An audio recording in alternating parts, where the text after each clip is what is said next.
Il y a 1 million d'années, il n'y avait ni berceau, ni mur, ni aide. Il n'y avait que de petits corps sans défense, et un monde prêt à les éteindre. Un groupe d'hominidés traverse la savane. Aujourd'hui, ils n'ont pas besoin de gagner.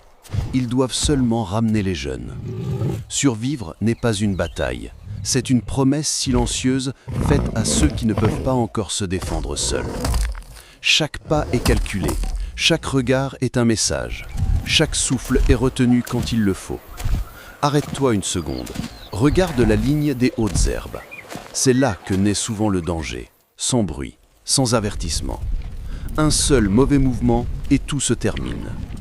L'herbe bouge à contre-vent, trop lourde pour n'être que de l'air. Quelque chose suit le groupe, et les adultes le savent avant même de voir. Les oiseaux se taisent, le vent change d'odeur, apportant quelque chose d'acre, de charnel, qui sent la sueur du prédateur. Un adulte lève la main. Stop! Les jeunes sont repoussés vers l'intérieur, serrés comme un nœud vivant. Ici, la protection commence par une règle simple, mais inflexible. Les jeunes ne restent jamais à l'extérieur, jamais exposés, jamais les derniers. Chaque adulte connaît sa place et se déplace sans parler, comme les parties d'un seul organisme respirant ensemble. Les mains se touchent, les corps se frôlent. Ainsi, ils communiquent la position et l'intention. Question rapide. As-tu déjà remarqué que le silence dans la nature est plus terrifiant que le rugissement? Écris-le dans les commentaires si toi aussi tu l'as ressenti. Parce que le rugissement te dit où est l'ennemi. Le silence dit seulement que tu as déjà été repéré. Les adultes forment un cercle, dos à dos, les yeux dans toutes les directions. Ce n'est pas de l'héroïsme, c'est de la géométrie.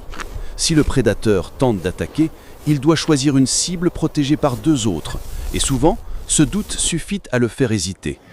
Le cercle se resserre, s'élargit, respire comme un mur vivant. Personne ne commande, mais tous savent. Personne ne parle, mais tous comprennent. Les pieds bougent de façon synchronisée, comme s'ils étaient un seul corps avec de nombreuses jambes. La force n'est pas dans l'individu, elle est dans l'impossibilité de briser le cercle. Le détail qui change tout. Le cercle ne sert pas à combattre, il sert à ne pas être séparé. La séparation, c'est la mort. Un individu isolé devient une proie en quelques secondes. Le prédateur le sait et cherche toujours le faible, le libre, le distrait. Mais à l'intérieur du cercle, il n'y a pas de faible, il n'y a que le groupe. La faim pourtant pousse au risque. L'un se détache du cercle et court vers un arbre. Il casse une branche lourde, la brandit comme une massue. Ce n'est pas une arme idéale, mais c'est un message clair. Tu n'es pas le seul à pouvoir frapper. Le bois dur peut briser des côtes, fracasser des mâchoires, laisser des cicatrices que le prédateur retiendra. Et le prédateur le sait. Il a déjà senti la douleur. Et la mémoire de la douleur est un puissant moyen de dissuasion. Le bâton ne tuera pas la hyène, mais elle la fera réfléchir à 2 fois. Et ici, 2 fois suffisent. Maintenant arrive la partie la plus cruelle. Défendre les jeunes signifie choisir le terrain, pas la force. Car au mauvais endroit, même le plus courageux meurt sans silence. Le champ ouvert est une condamnation à mort. Il n'y a rien à escalader, rien où se cacher, rien pour créer des voies de fuite. Jamais en terrain découvert. Le groupe se déplace vers les rochers et les troncs, là où le prédateur ne peut pas facilement contourner. Chaque mètre gagné vers un terrain sûr est une victoire. Les jeunes sont forcés de monter sur une élévation. 2 adultes restent en bas, prêts à détourner l'attention et à guider la fuite. Les positions sont réfléchies. Les plus rapides restent sur les bords, les plus forts protègent le centre. Personne ne commande, mais tous savent. Personne ne parle, mais tous comprennent. Les pieds bougent de façon synchronisée, comme s'ils étaient un seul corps avec de nombreuses jambes.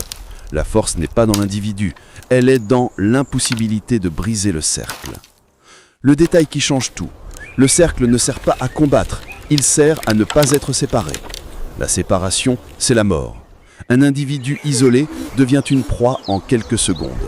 Le prédateur le sait et cherche toujours le faible, le libre, le distrait.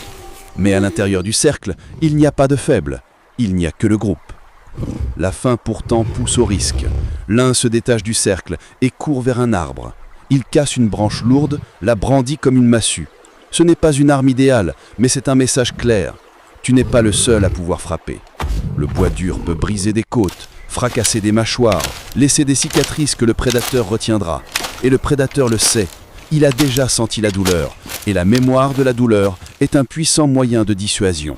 Le bâton ne tuera pas la hyène, mais elle la fera réfléchir à 2 fois. Et ici, 2 fois suffisent. Maintenant arrive la partie la plus cruelle. Défendre ses jeunes signifie choisir le terrain, pas la force. Car, au mauvais endroit, même le plus courageux meurt sans silence. Le champ ouvert est une condamnation à mort.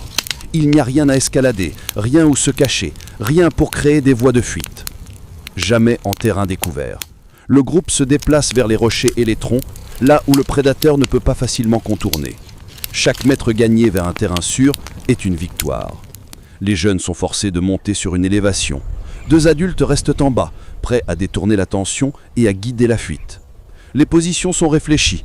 Les plus rapides restent sur les bords, les plus forts protègent le centre. Personne ne commande, mais tous savent. Personne ne parle, mais tous comprennent. Les pieds bougent de façon synchronisée, comme s'ils étaient un seul corps avec de nombreuses jambes. La force n'est pas dans l'individu, elle est dans l'impossibilité de briser le cercle. Petit test, si c'était toi, fuirais-tu ou resterais-tu immobile? Dans la plupart des cas, la bonne réponse est immobile, mais prêt. Écris-le dans les commentaires, fuir ou rester. Parce que le courir déclenche l'instinct de chasse. Rester immobile déroute. Et la déroute, parfois, est le seul arme des faibles contre les forts. Voici l'astuce. Tu n'as pas besoin de vaincre le prédateur. Il suffit de le faire hésiter. Des courts cris, des coups frappés au sol, des pierres lancées davantage pour le bruit que pour la précision. Le son devient une barrière invisible, mais réelle. Le prédateur habitué à chasser en silence, lorsqu'il rencontre le chaos et la résistance, cherche souvent une proie plus facile. La défense ici n'est pas spectaculaire, elle est stratégique, calculée, impitoyable dans sa simplicité. Tu ne cherches pas la confrontation, tu cherches l'abandon. Tu veux que le prédateur pense « ça ne vaut pas la peine ». Écoute bien, au moment où tu crois avoir gagné, c'est justement là que tu commets les erreurs les plus fatales. La sécurité est le prélude de la mort, car le prédateur ne s'en va jamais vraiment. Il suit, il attend, il étudie. Et quand tu baisses la garde, quand tu crois être en sécurité, alors il frappe. Si chaque pas en avant coûte de la douleur, le prédateur recule d'1 demi-mètre. Et ce demi-mètre, c'est la vie. Ce demi-mètre, c'est le temps de grimper sur un rocher, d'atteindre un tronc, de reformer le cercle. La victoire ici n'est pas tuer, c'est gagner des secondes. Et ces secondes s'additionnent jusqu'à devenir une nuit de plus, un jour de plus, un autre coucher de soleil vu ensemble. Chaque seconde arrachée à la mort est une seconde de plus pour enseigner, apprendre, transmettre avec cette exigence de celui qui sait que le danger existe. Ne manque pas ceci. La véritable arme ici est la mémoire. Les anciens se souviennent des pièges, des chemins sûrs, des bonnes heures. Ils savent que certains endroits sont maudits, que certaines ombres cachent des crocs, que certaines heures du jour sont plus dangereuses que d'autres. Le chemin près de l'eau attire les dents. Alors ils boivent à tour de rôle, un par un, tandis que les autres observent. Les jeunes apprennent sans leçon. Ils copient les postures, le timing, le silence. Ils observent où les adultes posent les pieds, quand ils s'arrêtent, quand ils accélèrent. Ainsi naît la culture même avant les mots. Tu n'as pas besoin d'expliquer le danger, tu le montres simplement. Et le jeune qui apprend aujourd'hui serait l'adulte qui protégera demain. La connaissance ici n'est pas une théorie, c'est la survie codée dans des gestes, transmise par imitation, renforcée par la peur. Le dernier coup. Quand la nuit tombe, la sécurité, c'est la hauteur. S'il y a des arbres, ils grimpent. S'il y a un mur, ils s'y adossent. Le groupe devient une forteresse. La nuit amplifie chaque son, transforme chaque ombre en menace. Mais la hauteur donne l'avantage. Le prédateur doit grimper, s'exposer, perdre l'élément de surprise. Les jeunes au centre, entre des corps chauds et des souffles maîtrisés. Personne ne dort profondément. Ils dorment à tour de rôle. Les yeux s'ouvrent à intervalles réguliers. Même dans le sommeil, le groupe reste vigilant. Même dans le repos, la protection ne s'arrête jamais. Un veille pendant que les autres ferment les yeux, et lorsqu'il se fatigue, un autre prend sa place. Moment clé. 5 mots qui sauvaient des vies. Protection, groupe, mémoire, hauteur, calme. Répète-les. C'est la formule de la survie. Ce ne sont pas des concepts abstraits, ce sont des actions concrètes, répétées chaque jour jusqu'à devenir un instinct. Et si le prédateur ne s'en va pas, ils restent immobiles, économisent leur énergie et attendent l'aube. car il y a 1 million d'années, défendre ces jeunes ne signifiait pas gagner une bataille. Cela signifiait survivre assez longtemps pour apprendre à quelqu'un d'autre comment faire. Cela signifiait transmettre ce savoir, ce geste, cette peur contrôlée qui devient sagesse. Chaque nuit vécue est une leçon. Chaque aube est une victoire. Écris dans les commentaires, serais-tu capable de protéger tes jeunes dans un monde tel que celui-là? Et lequel des 5 mots-clés utiliserais-tu en premier? Je veux savoir si tu aurais le calme, la mémoire, le courage de rester quand chaque instinct te crierait de fuir. Laisse un like si ce voyage dans le passé t'a fait réfléchir à quel point la vie est fragile et précieuse. Et abonne-toi, le prochain épisode t'emmènera encore plus loin en arrière, là où chaque choix était une question de vie ou de mort. À bientôt dans la prochaine ère.